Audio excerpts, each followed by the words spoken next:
जय हिंद दोस्तों, सैनिक समाचारों में आपका हार्दिक स्वागत है। सबसे पहले मैं बात करूंगा हेडलाइंस की। हां जी दोस्तों, क्या 8वां वेतन आयोग लागू होगा? क्या 50% जो आपका डीए है वो मर्ज होगा? मैं बोर्ड पे समझाऊंगा। होगा तो क्यों होगा, और यदि 50% डीए मर्ज हो गया तो वेतन आयोग लागू नहीं होगा, और क्या फिटमेंट फैक्टर के अनुसार आपकी पे और पेंशन में बढ़ोतरी होगी, एग्जाम्पल के साथ मैं बोर्ड पर समझाऊंगा। और Nirmala Sitharaman honourable minister of finance के लिए चिट्ठी लिखी है कि आपने आगे क्या क्या स्टेप लेना है केंद्रीय कर्मचारियों और पेंशनर्स के लिए। और दूसरी बात कहूंगा दोस्तों, 11 मार्च एक सैनिक एकता दिवस के रूप में मनाया जा रहा है, और इसकी पहल हिमाचल से हुई है। जरा इनका भी एक वीडियो देखिए, और बाकी डिटेल वीडियो में दोपहर में उनसे जो मेरी बात हुई वो आपको दिखाऊंगा। तो आइए हम बात करते हैं उस लेटर से, उसके बाद आएंगे बोर्ड पे कि आखिर हमें मर्ज होने में फायदा क्या होगा दोस्तों। तो इससे पहले Indian railway technical supervisor association Shrimati Nirmala Sitharaman honourable minister of finance respected madam वानकम जो उनकी भाषा में, formation of 8th central pay commission, इन 8वां वेतन आयोग लागू करो। उन्होंने कहा central pay commission are being constituted the regular intervals of 10 years to examine, review, involve a recommendation change regarding the principle that should govern, और उनका इम्यूनिटी स्ट्रक्चर इंक्लूडिंग पे, allowances, facilities, benefit kind of thing. उन्होंने कहा है कि अब हर 10 साल में आप वेतन आयोग बनता है, और उसका समय आ गया कि इसको आप फॉर्मुलेट करें, और ताकि आपके पास समय मिले कि अच्छी तरीके से आपको पे रिवीजन करना है, पेंशन रिवीजन करना है, अलाउंसेस रिवीजन करना है। उन्होंने कहा 3rd, 4th and 5th CPC में रिकमेंडेशन की गई थी। उन्होंने कहा undertake periodical review of the day, allowance of condition service are central government employees, 6th pay recommended for implementing the 1/1/2006 10 year period since implement of 5th से commission. उन्होंने कहा तीसरे, चौथे, पांचवें, छठे और सातवें का हवाला दिया है कि आप हर समय पर यह हुआ है।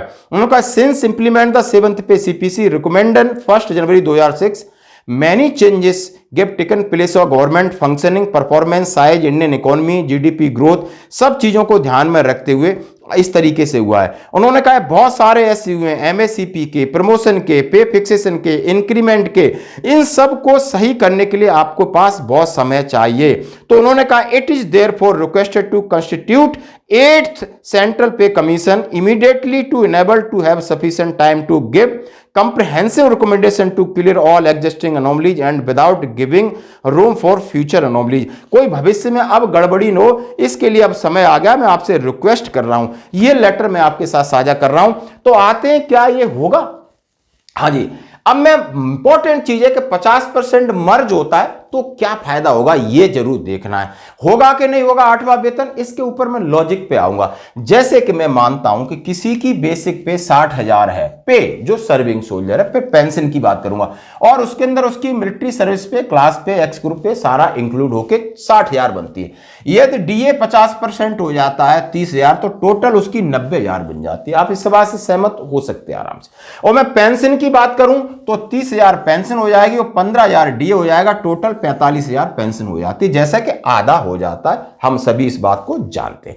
विद मर्ज, यदि मर्ज कर दिया जाए, यदि बेसिक आपका 50% डीए मर्ज कर दिया जाए और 4% डीए आपका जुलाई में बढ़ता है, सपोज करो जुलाई 2024 में, तो फायदा का मैं फर्क हमारे बहुत सारे जवानों को नहीं होगा, मैं उनके लिए बता रहा हूं। तो 4% बढ़ता है, तब क्या होगा? तो 90,000 आपकी बेसिक पे हो गई, 4% 3600 आपका डीए हो गया, तो 93,600 यानी 93,600 आपका पूरा डीए मिला के बनता है। यदि मर्ज नहीं होता है तो आपकी बेसिक कितनी है? 60,000। अब डीए कितना है? 4% नहीं, डीए में बोल रहा हूं 54% है। कितना? 54, क्यों? 50% मर्ज नहीं किया। तब आपकी सैलरी बन रही है 92,400। कितने का फर्क आ रहा है? 1,200 रुपए पर मंथ, 1,200 रुपए पर मंथ का फर्क आ रहा है। ये फर्क बहुत होता है। तो जैसे जैसे अब फिर डीए जनवरी में बढ़ेगा, तो मूल आपका 50% यदि मर्ज किया जाएगा तो जबरदस्त फायदा होगी। इसी तरह मैं समझ सकता हूं कि यदि आपका पेंशन 30,000 और 15,000 को मर्ज करते हैं, उसमें भी फर्क आपको 600 रुपए पर मंथ का होगा, जो कि ये कैलकुलेशन बोर्ड पे मैं आपको समझाने की कोशिश कर रहा हूं दोस्तों। अब मैं बात कह रहा हूं कि 8वां वेतन आयोग 1 जनवरी 2026 से इफेक्टिव है, होगा या नहीं होगा। अब आप ये समझिए, यदि 8वां वेतन आयोग होगा तो किसी न किसी फिटमेंट फैक्टर को अप्लाई किया जाएगा। जैसे कि 7th पे सीपीसी में 2.57 आप ये मान लिए किसी की पेमेंट 60,000 है और इसको आप 2.57 से करिए तो लगभग आप समझ सकते हो तो कितना हो रहा है, आप समझ सकते हो लगभग 1,20,000 से तो डबल, सीधा डबल हो रहा है। 1,20,000 बेसिक 0.5 से लगा दिए 30, मतलब 1.5 लाख के आसपास जा रही है। क्या ऐसा संभव है? बिल्कुल संभव नहीं है, बिल्कुल संभव नहीं। इसीलिए गवर्नमेंट बहुत सोच समझ के 8वें वेतन आयोग को छेड़ नहीं रही है, क्योंकि उसकी इकोनॉमी और उसका इतना बर्डन पड़ेगा वो बैठ जाएगी। तो वो सोच रहा है कि डीए को मर्ज करूं या डीए से पहले कुछ न कुछ फैक्टर लगा के करेगी, क्योंकि अभी यदि डीए भी मर्ज कर दिया तो सीधा कितना हो जाता है 90,000। अब 90,000 में क्या फिटमेंट फैक्टर जोड़ेगा आप समझ सकते हो। 2 का भी जोड़ता है तो 1,80,000 होता है सीधा, तो वहां पंगा नहीं लेगा, क्योंकि ये 60,000 है, इसमें एमएसपी वगैरह वो मान लो रिड्यूस कर देगा। आपकी नेट जो एक्चुअल बेसिक का होगी 50,000 होगी, जो सुविधा मेजर की।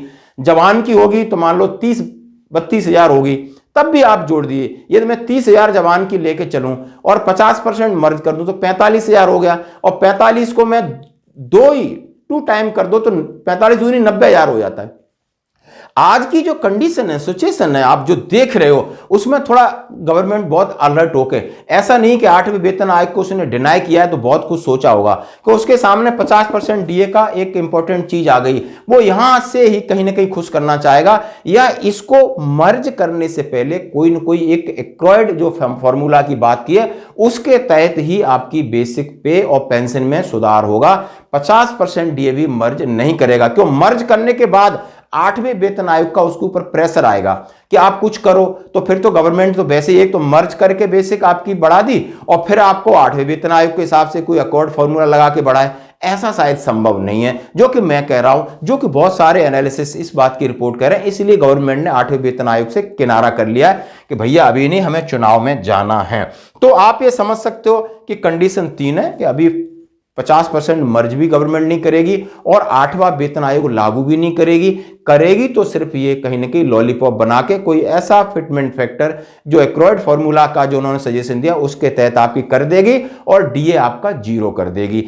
तब उसी के साथ दोनों क्लब हो जाएगा, 50% मर्ज और फॉर्मूला दोनों इकट्ठे हो जाएंगे, क्यों? गवर्नमेंट इतना पैसा नहीं कर सकती अफोर्ड। आप इस बात से सहमत हैं? और दूसरी अब बात कह रहा हूं कि 11 मार्च सैनिक एकता दिवस, यानी सैनिकों के लिए एकता दिवस का आह्वान किया है, और इसमें आह्वान किया है कि सभी सैनिक, बिलासपुर से कैप्टन बालकराम शर्मा साहब ने हमसे जो न्यूज दी है, कि मैं सभी देशवासियों को यह कहना चाहता हूं कि जितने सैनिक अपने अपने इलाके में इकट्ठे हों, समझें कि आज सैनिक एकता दिवस है, कहीं ना कहीं जाकर के किसी शहीद स्मारक में मिलें या कहीं पार्क में मिलें, लेकिन जरूर इसमें एकता, क्यों? जब तक हम एक नहीं होंगे हम अपने हक के लिए आगे नहीं बढ़ सकते। धन्यवाद। जय हिंद। मैं हिमाचल प्रदेश भूतपूर्व सैनिक कल्याण व विकास समिति अध्यक्ष और united front of ex serviceman JSUR Himachal Pradesh क्या वाइस चेयरमैन बैटन कैप्टन बालकराम शर्मा।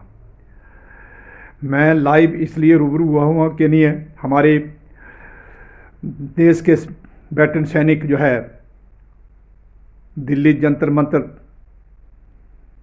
पर या रामलीला मैदान या रेवाड़ी हो, हर जगह में धरना प्रदर्शन किए, हर लेवल पर ज्ञापन दिए, परंतु केंद्र सरकार ने और रक्षा मंत्रालय ने इसके ऊपर कोई ध्यान नहीं दिया, ना कोई जवाब दिया।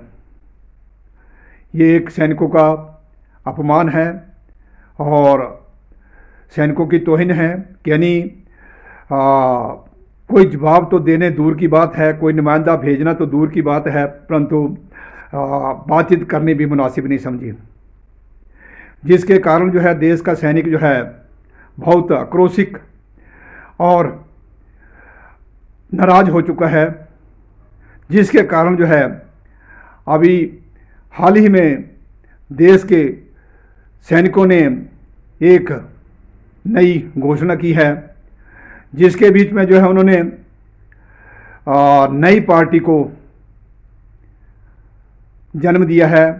ये नई पार्टी का जन्म होना जो है केंद्र सरकार की देन है, क्योंकि उनका अड़ियल और हठीला रवैया जो है सैनिकों के बीच में बहुत मतभेद पैदा कर रहा है, जिसके कारण जो है देश के सैनिकों ने, कुछ संगठनों ने मिलकर जो है एक नई पार्टी जिसका नाम भारतीय जवान किसान पार्टी रखा गया है। मैं देश के सैनिकों से विनम्र अपील करना चाहता हूं कि जो है कहीं भी जो भी सैनिक आगे आना चाहता है और इलेक्शन लड़ना चाहता है, केंद्र सरकार को जवाब देना चाहता है, तो जो है भारतीय जवान किसान पार्टी आपके लिए हर दरवाज़ा खुला रखती है। और आप सब जो है भारतीय जवान किसान पार्टी के बीच में जो है आगे आएँ, इलेक्शन लड़ना चाहते हैं इलेक्शन लड़ें, सहयोग और समर्थन दें और सैनिक एकता की मिसाल दें। परंतु देश के सैनिकों, आप लोगों को जागना होगा, वीरांगनाओं को जागना होगा, वीर नारियों को जागना होगा, क्योंकि सैनिक ने अनुशासन के बीच में हर तरह से ज्ञापन दिए, धरने प्रदर्शन किए, परंतु केंद्र सरकार ने हमारी एक नहीं सुनी, जिसके कारण जो है देश के सैनिकों ने ठान लिया है कि अब जो है हम आगे बढ़ के ही रहेंगे और केंद्र सरकार को जवाब देंगे। दोस्तों, हार और जीत चलती रहती है, हार जीत से कोई मायने नहीं रखते हैं। जब हम सरहद पर लड़ाई लड़ने के लिए खड़े होते हैं तो हमें हार जीत का पता नहीं होता है, परंतु अगर हौसले जज्बात अगर बुलंद हो तो दुश्मन के छक्के छुड़ा देते हैं। इसी प्रकार अगर जो है देश का सैनिक एक आवाज़ में, एक मत में, एक सुर में एक साथ आ जाए, सारी वीरांगनाएं, वीर नारियां एक साथ हो जाएं, तो जो है हम केंद्र सरकार को अपना जवाब सही तरीके से दे सकते हैं। और सही तरीके से जवाब देने का तरीका यही है कि हमें इलेक्शन में आना होगा। अभी हाल ही में लोकसभा चुनाव हैं और इसके लिए जो है हमारे सैनिकों की एक भारतीय जवान किसान पार्टी बनी है, इसका सहयोग और समर्थन करें और जो भी सैनिक इच्छुक है वो इलेक्शन लड़ने के लिए आगे आए और अपनी ताकत और एकता की मिसाल दें।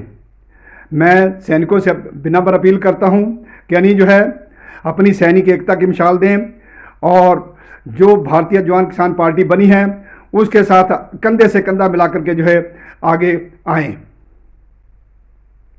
और इसी के संदर्भ में मैंने जो है सैनिक एकता की मिसाल को कायम रखने के लिए 11 मार्च 2024 को जो है यानी सैनिक एकता दिवस के रूप में मनाने की घोषणा की है। इसके लिए मैं देश के सैनिकों को आह्वान करता हूं कि जो है 11 तारीख को अपने अपने राज्य के बीच में, जिले के बीच में शहीद स्मारक पर या कोई अपने नज़दीक स्थान, उपयुक्त स्थान पर जो है सैनिक एकता दिवस के रूप में 11 मार्च 2024 को मनाएं।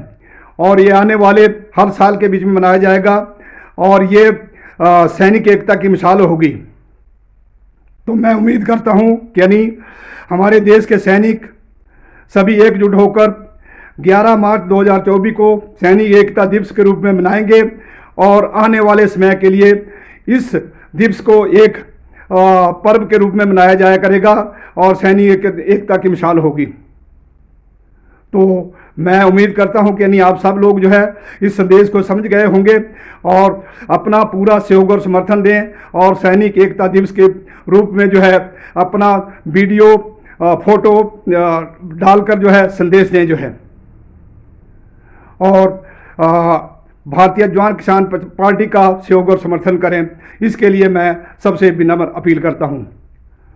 तो आप सब लोग जो है इसके लिए आगे आएं, बढ़ चढ़ कर हिस्सा लें और अपनी एकता की भावना, जोश और जज्बे को रखते हुए आगे आएं जो है। आपका अभी इम्तिहान है कि सैनिक एकता की मिसाल जो है किस प्रकार से जवाब देती है। तो इसके लिए जो है मैं सभी संगठनों से चाहे दिग्गज वीरांगना महासंघ है, चाहे कोई और संगठन है, जो भी संगठन हैं, वो सभी जो है एकजुट होकर के जो है सैनिक एकता की मिसाल दें। और देश में सैनिक की जो आवाज़ है उसको दबाने की कोशिश की है, कुचलने की कोशिश की है, उसको जो है काम करने के लिए आप लोगों को आगे आना होगा। आज देश के बीच में जो है लोकतंत्र की हत्या हो रही है, बहुत छल कपट हो रहा है, भ्रष्टाचार हो रहा है। मैं इस संदेश को भी देना चाहता हूं कि जो हमारे जो है chief justice CJI DY Chandrachud ji ने जो अभी सुप्रीम कोर्ट के फैसले सुनाए हैं, वो फैसले बहुत ही ऐतिहासिक फैसले हैं, क्योंकि उन्होंने कहा है कि मैं लोकतंत्र की हत्या नहीं होने दूंगा, और उन्होंने उस चीज को साबित करके दिया। अभी उन्हें जो है ये जो इलेक्ट्रिक बॉन्ड का बंद करने का आह्वान किया था, और SBI को जो है उसको 6 मार्च को जवाब देने को कहा था, नाम उजागर करने के लिए कहा था, परंतु उन्होंने चाल खेल दी और जो है सुप्रीम कोर्ट के बीच में जवाब ना देने के लिए 6 मार्च तक के लिए जो है इसको स्थगित करने की अपील डाल दी। और जो है 6 मार्च को जवाब देना था, परंतु एक दिन पहले उन्होंने जो है दोबारा अपील डाली कि यानी जो है हमें इतने जल्दी हम जवाब नहीं दे सकते, इसके लिए हमें जून तक जो है समय दिया जाए। तो ये भी एक राजनीतिक षड्यंत्र है, भ्रष्टाचार है, और तभी जो है इन चीज़ों की कार्रवाई होती है, जबकि आजकल सारी चीज़ें ऑनलाइन हैं और इसके बीच में सब कुछ पारदर्शी एकदम मिल जाता है, जबकि मिनटों सेकंडों में बीच में जो है जो भी लेन देन होता है वो सब ऑनलाइन सब पता चल जाता है। परंतु ये इस घोटाले को दबाने के लिए जो है तो इलेक्ट्रिक बॉन्ड की जो चंदा इकट्ठा किया गया है उसको दबाने के लिए जो है ये चाल चली गई है, ताकि देश के बीच में लोकसभा के चुनाव हो जाएं और जो है इसको जो है दबा दिया जाए जो है। दूसरा, मैं अपील करना चाहूँगा कि यानी EVM मशीन जो है, जब तक EVM मशीन होगी तो ये जो है भ्रष्टाचार कभी खत्म नहीं होगा। तो मैं फिर अपील करता हूँ कि देश के सैनिकों सभी एकजुट होकर के जो है EVM मशीन का विरोध करें, और पूरे देश का सैनिक जो है जाग गया है और EVM मशीन के खिलाफ हो चुका है। EVM को हटाओ और लोकतंत्र को बचाओ। अगर किसी में हिम्मत साहस है तो ये चीज़ बताए कि लोग EVM मशीन को हटा करके बैलेट पेपर से चुनाव कराए जाएं, ताकि जो है दूध का दूध पानी का पानी हो जाए। तो मैं उम्मीद करता हूं कि यानी जो है पूरे देश का सैनिक एकजुट होकर के जो है इस EVM मशीन हटाने के लिए भी अपनी आवाज़ को बुलंद करेगा, और भारतीय जवान किसान पार्टी को सपोर्ट और समर्थन करेगा। यही हमारे कहने का तात्पर्य है। अभी हमारे चीफ जस्टिस